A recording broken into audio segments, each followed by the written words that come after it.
I'm Dr. Allan Perel, and this is Conversations in Medicine.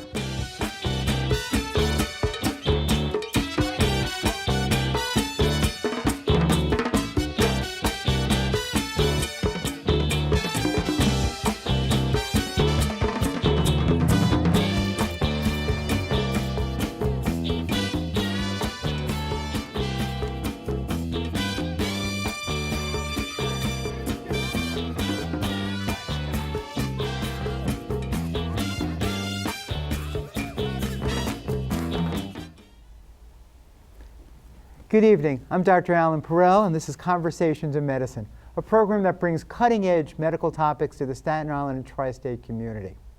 Today we're going to talk about transcranial magnetic stimulation, a new and innovative treatment for depression, obsessive-compulsive disorder, and a litany of other neurological and psychiatric conditions. I have some wonderful guests here. I want to say thank you for all coming. This is Dr. Tuzine Shakir. She's an attending psychiatrist, a wonderful psychiatrist, and I want to say it's been a pleasure working with you over the years. And she has a private practice on Staten Island. And Debbie Monero, who actually runs the TMS Center, or Transcranial Magnetic Stimulation Center of Staten Island. She does a wonderful job. And I'm not only going to be the host of today, but I'm also going to be one of the guests because I'm the medical director of the Transcranial Magnetic Stimulation, TMS, easier to say, Center of Staten Island. And it's really a very exciting technology that we're going to talk about. And sometimes we usually talk about more broad topics, but really how exciting this new topic is and how innovative it is and how it's now become available to people throughout the country really has changed the way we treat patients with a lot of different conditions, both psychiatric and neurological. So welcome. Thank you. Let's talk about TMS, or transcranial magnetic stimulation. Those are big words. So Dr. Shakir, tell us about TMS. TMS, or transcranial magnetic stimulation, is a non-invasive, painless procedure in which we do a magnetic stimulation of brain and to treat certain neurological and psychiatric conditions. And when we talk about psychiatry, it's basically indicated for two major psychiatric illnesses, major depression and OCD.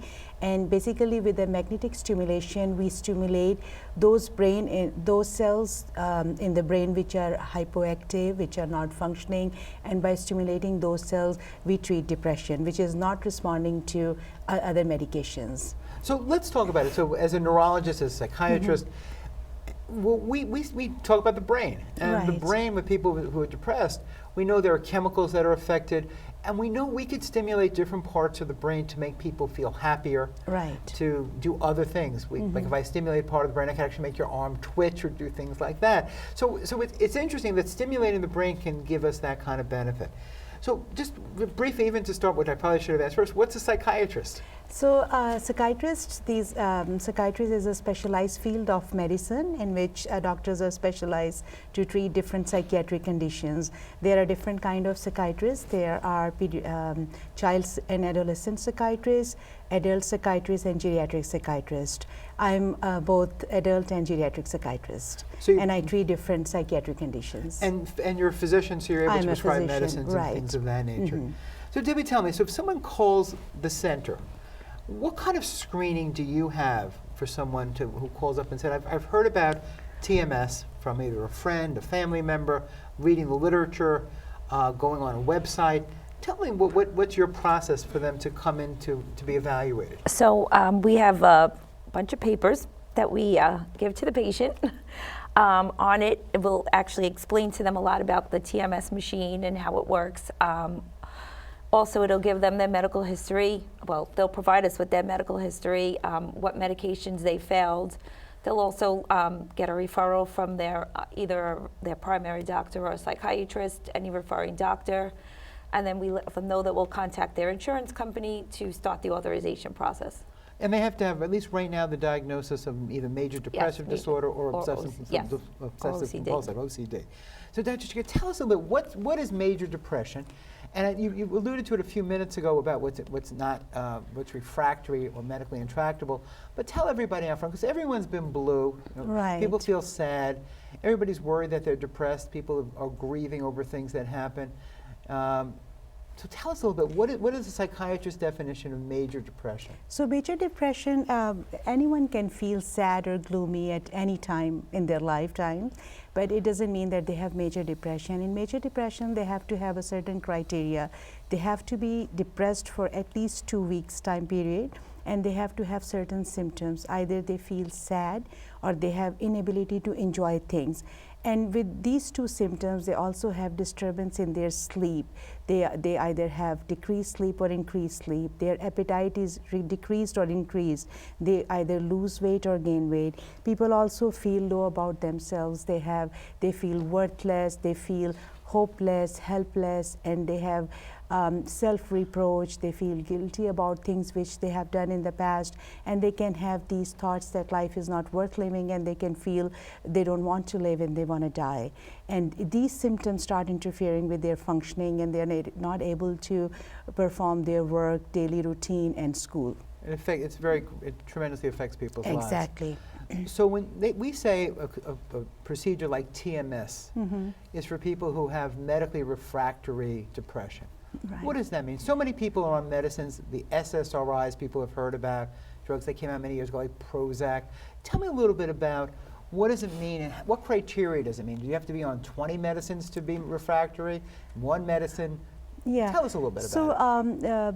When someone is depressed, first of all, we have to know that it's a major psychiatric illness, and it affects a lot of people from age 15 to 55 in USA, and it's one of the leading cause of disability in USA, so they need treatment. And when we talk about refractory, so people when they come with the symptoms of depression, initial treatment is to treat them with one medication, and we also call it monotherapy.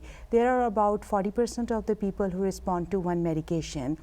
Then there are 30% of the people, they respond to either 2 medications or 3 medications, and we call it either adjunct therapy or augmentation therapy.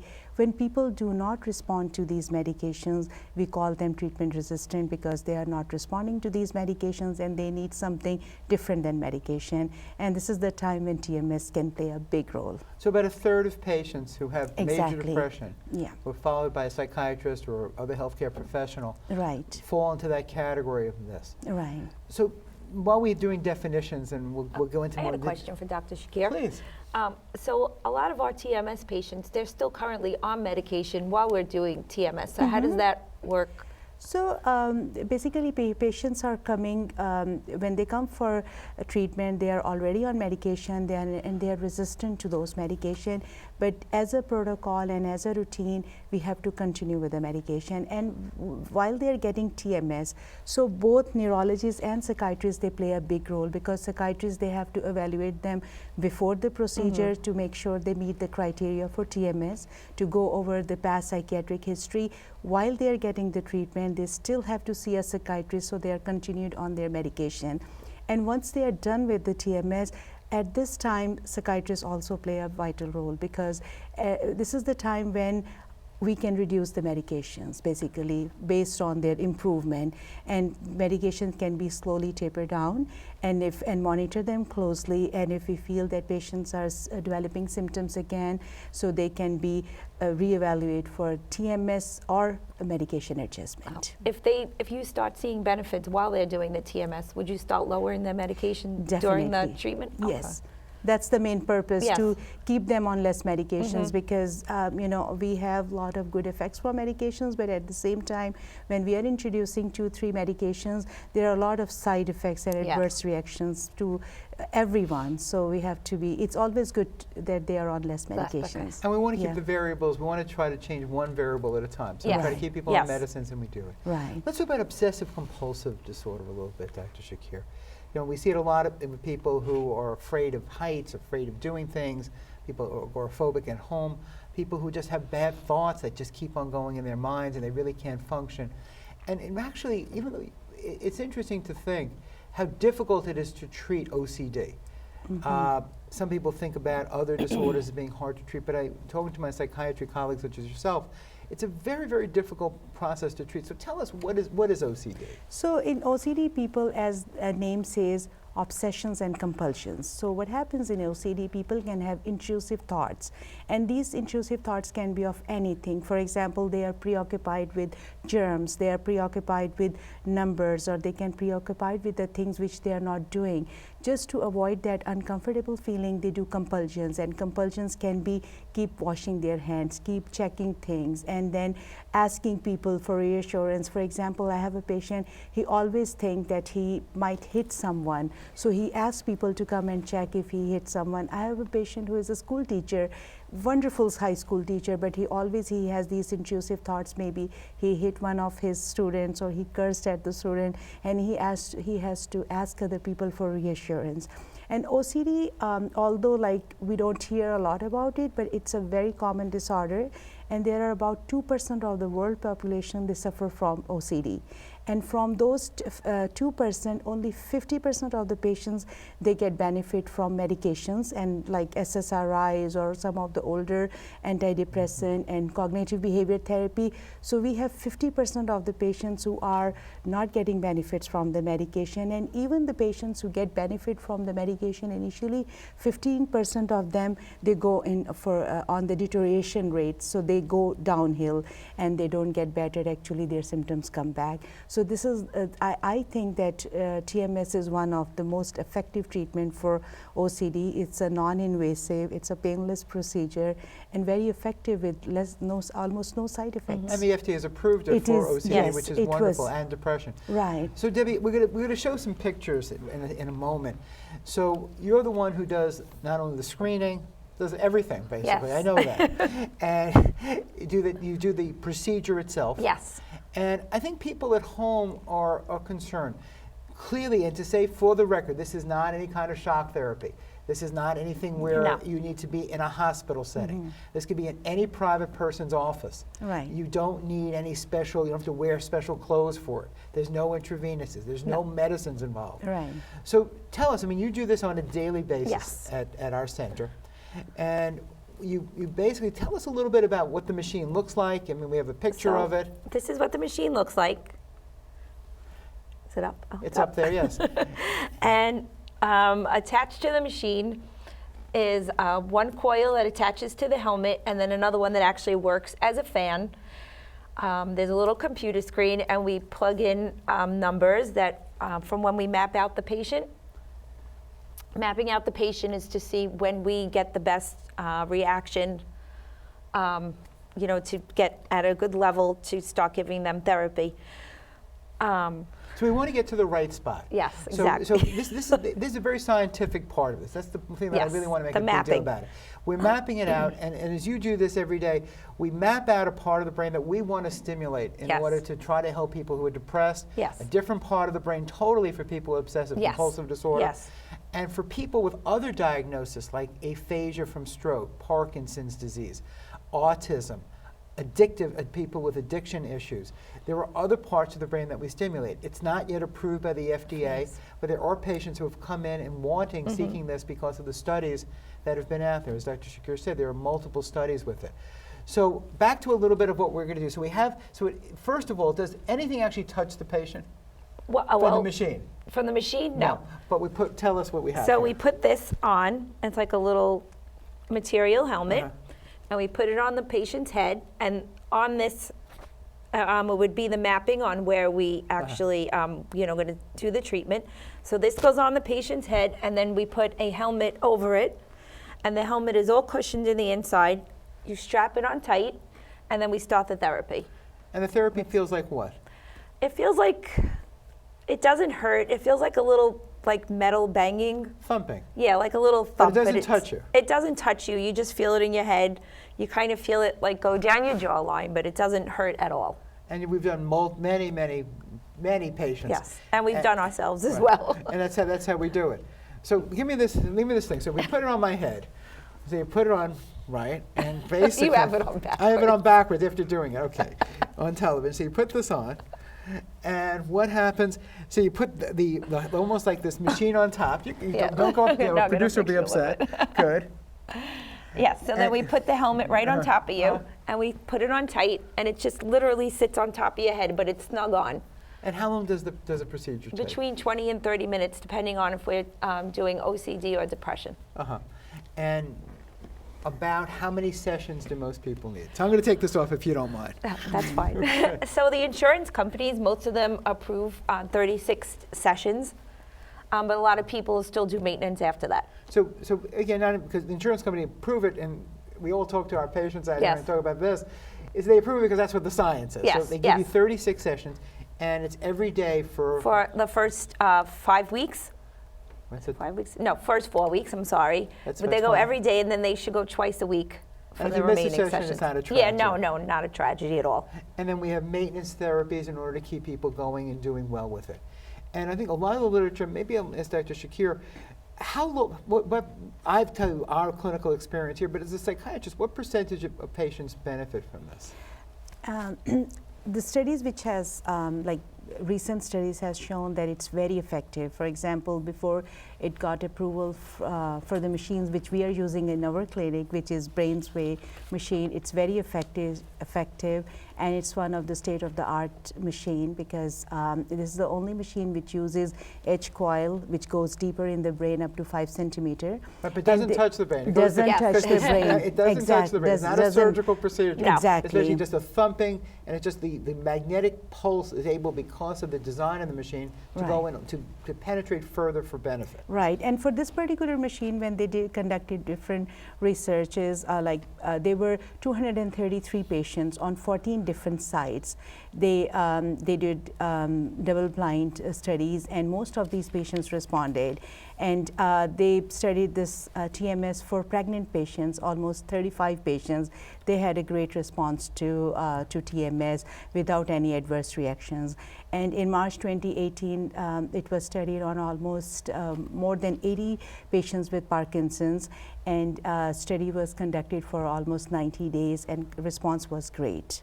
So all these results are promising. Right, and again, we're happy to talk about that with any patient. Right. I mean, the TMS Center of Staten Island has a website at Alpha Neurology, and the TMS Center of Staten Island's website.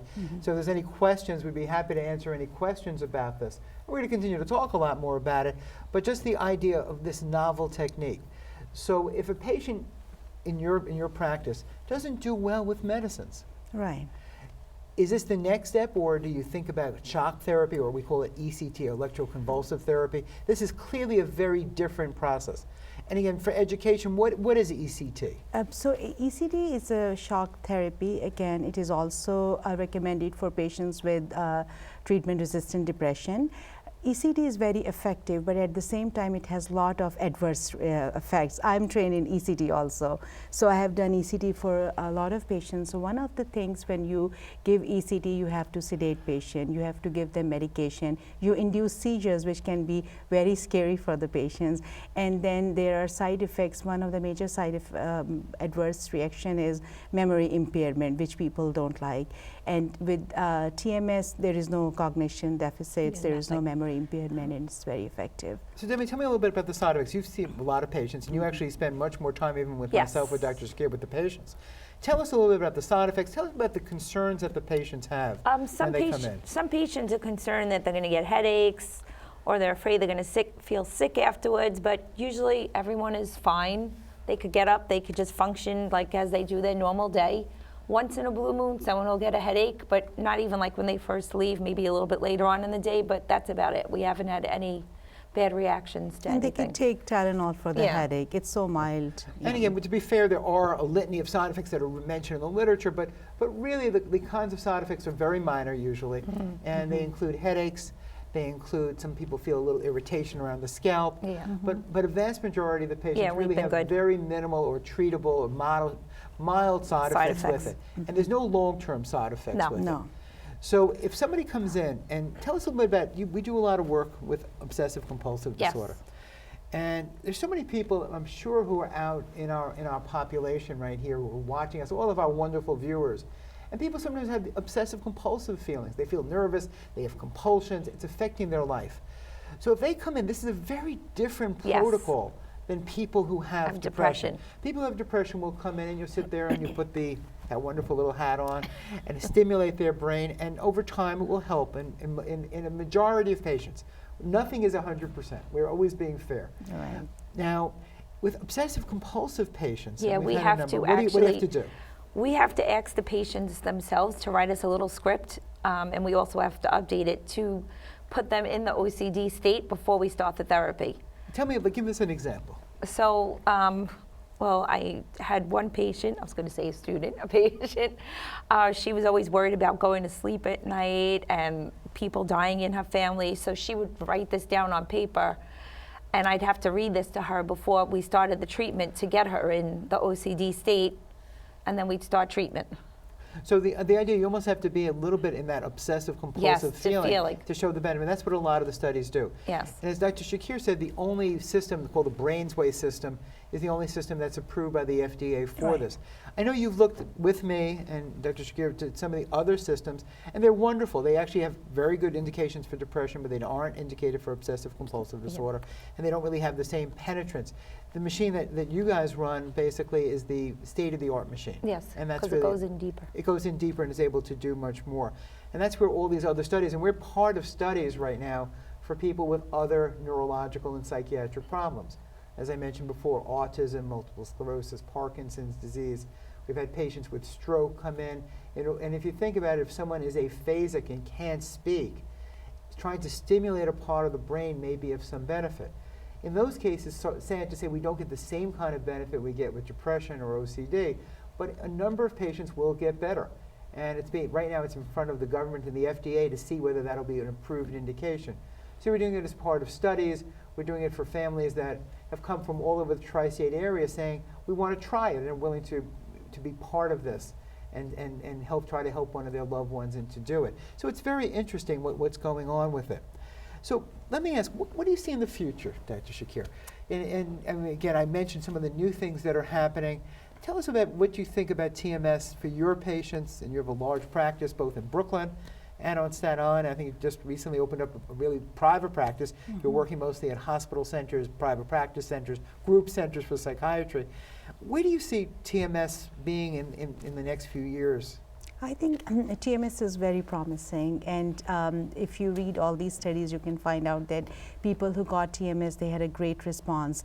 It's done all over the world. It was done in Europe. Europe is actually, England was the first place where it was introduced in early 70s actually. They started doing research, and in 1985, first machine was introduced, and then in 1995, multiple studies were done. Since then, there have been many studies for both depression, OCD, and there are studies for schizophrenia, there are studies for PTSD and other psychiatric conditions, post-traumatic stress disorder, and results are amazing. So I see a very good future of TMS, and especially because, you know, as I said earlier, with medication, we get benefits, but at the same time, we introduce a lot of side effects for the patients. So everyone likes to get something which is free of side effects, and which is quick. You know, we do TMS only for 4 weeks, 4 to 6 weeks. Then we can evaluate patients if they respond. Then we don't have to repeat it. Or if we see there are some residual symptoms, we can do maintenance TMS. They don't have to take all those like 3 or 4 medications for depression. Just by getting this treatment as a maintenance, they can get better. And you mentioned for pregnant women, because we're so concerned about them being on medicines throughout a whole pregnancy, there's another method that we could use that can be used in pregnant women. Yes, this is something very important, and it's very close to my heart because being a woman, it's very important for me, for the woman, and I see a lot of patients with the postpartum depression, and these women are also nursing, they are breastfeeding. So I think that TMS is very effective for pregnancy and postpartum patients, and there were studies done on these patients. There were no adverse reactions, and I'm hoping that we can use more and more TMS for pregnant and breastfeeding mothers. In these mothers, our options are very limited.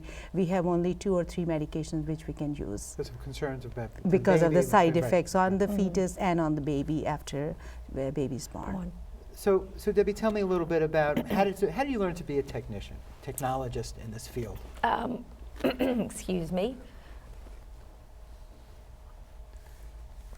A trainer came from Brainsway, and we sat through hours of training. He showed us how to work the machine, how to map out patients for both depression and OCD, and we got certified. Okay, so basically, there were many hours of training. Yes. And this is not one of these techniques where someone just takes that blue hat and No, puts it on like not I at all. did. There's a lot to it. Yes. Mapping out where in the brain you have to do it. Yes. And I think that's the most important thing that I want to try to convey to everyone. That this is a technique that is really a standardized technique around the world.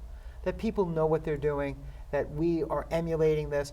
And not to say that we're the only TMS center. We're the TMS center of Staten Island. There are multiple other sites in the New York City area. I've always had the opinion that everything in the world could be found in the tri-state area of New York. But the idea that this technology is now available throughout the 5 boroughs is something that really has changed what we were able to do. Most of these procedures are usually only available in Manhattan or very isolated university centers. Over the years, the same machinery that we now have at our center is really the same thing that Johns Hopkins, the Mayo Clinic, the Air Force, the Army, the Navy, who have also been using this for post-traumatic stress disorder, really are there. And this is becoming a very cutting-edge process. And the idea that in the outer boroughs, whether you live in Brooklyn, Queens, Manhattan, the Bronx, or happen to live on Staten Island, it's now available. And so many of our patients keep on saying, I need to go to place X in Manhattan for the best therapy. You don't have to anymore. There's a lot of treatments out there. As a physician who trained in Manhattan at Columbia, I know that we're able to provide in so many different ways, and we've talked about this so many times on our show, the most cutting edge treatments that are available in the world are available in our wonderful community out here. So I'd like to just sum up a little bit. Anything else you'd like to tell everybody, Debbie? No, it's just nice to see the positive results from the TMS. And the patients. And as a physician, and I'll say, there's very few times that you get the thank you from families. Yes, you do. There's so many things that we do. We have so many disorders. As you know, we run multiple sclerosis center. There's work at the hospital where people come in who are very sick. Right. And not every disorder can be easily treated or can be treated. Sometimes it's more holding of hands, people with Alzheimer's disease, Parkinson's disease. The idea that we have some therapies now that really weren't available in the past really is amazing. Yes. And I'm going to let you say a few words too, but the idea that this is out there, please talk to your psychiatrist, please talk to your primary care physician. If you're failing your medicine, this is 2019, there are treatments available. We talk to people, there's a tremendous stigma about ECT or shock therapy. This is something that's different. There is no intravenously, there's no seizures, there's no stigma with this. You basically come to a doctor's office and they put this wonderful cap on that I had and basically just stimulate your brain through a little magnetic coil. And it really has done something that really has dramatically changed our practice, dramatically changed what's going on in the psychiatric and neurological world. So Dr. Shakir, tell us, you've taught me so much about it. You've done so much research. Yeah. We have a few seconds left. Please tell us anything you'd like to tell everybody out there. I'm in this field for many years, and I have treated so many patients with different psychiatric illnesses. And the feeling which I get when my patients get better and when they're improved, that rewarding feeling which I get, it's amazing. It's hard to even describe. So I'm very excited for this new technique. That's why I really wanted to learn about it and just to treat patients with the TMS when they have severe depression and OCD. So I'm very excited about it, and I'm looking forward to treat more patients who can get benefit from it. I want to thank you both for being here. You were wonderful guests. Thank you. You're the most insightful, knowledgeable people in this field that I know.